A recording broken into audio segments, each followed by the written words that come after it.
Gilgamesh is not only arrogant, he's hilariously arrogant. And he gets to this land after traveling a great distance. And this lady, Siduri, she's sitting by the sea, and she sees Gilgamesh, who's at this point, he's sort of driven himself insane. He is bedraggled, I think is a good word to use to describe his appearance. He's extraordinarily bedraggled. And this bedraggled mess of a human being is just wandering up to this lady Siduri. And this is what she says. Her first words is, as she looks at him coming up at the distance, she says, "Surely this is some felon." She thinks he's a felon.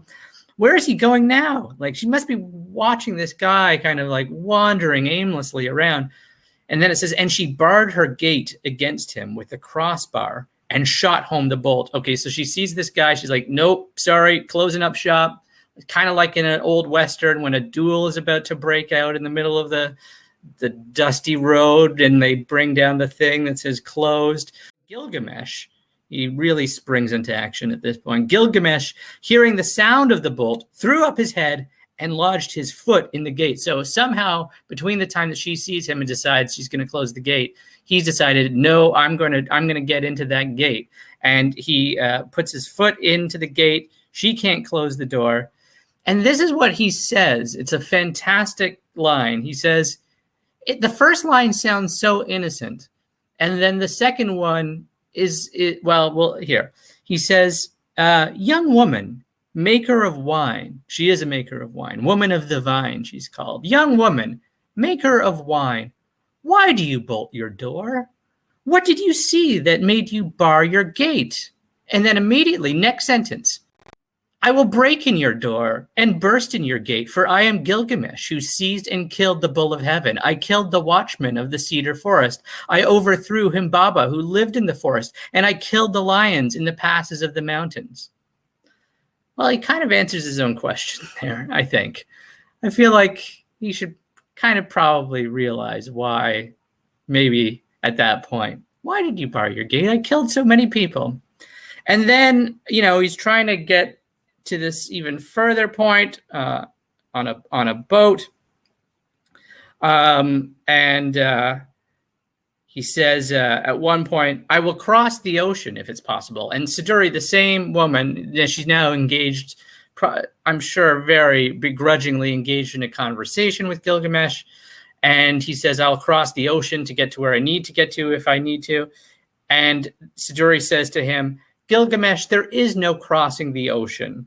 The place and the passage are difficult, and the waters of death are deep, which flow between. So she's essentially saying, no, you're not going to be able to get to where you're going. And then the text says, when Gilgamesh heard this, he was seized with anger. He took his axe in his hand and his dagger from his belt and shattered the tackle of the boat in his rage. So now he's just destroyed the boat, the tackle of the boat. Then he gets to the guy who's this is his boat, Urshanabi. He rides the boat. And he's trying to now reason with Urshanabi to get to where he needs to get to. And he says, again, if it's possible, I'll cross the waters of death. There's still hope, right? Urshanabi is more willing to reason with Gilgamesh. He says, Gilgamesh, your own hands have prevented you from crossing the ocean. When you destroyed the tackle of the boat, you destroyed its safety. And Gilgamesh's response to this is, why are you so angry with me? Like the lack of self-consciousness, the lack of understanding of the whole situation here is remarkable. Why are you acting like this is my fault? Why do I get blamed for everything? All right, I broke the boat. I was pissed. What do you want me to say? Can a guy get angry every now and then? I feel like we could still make this work somehow. I don't see why we need to play the blame game in this exchange.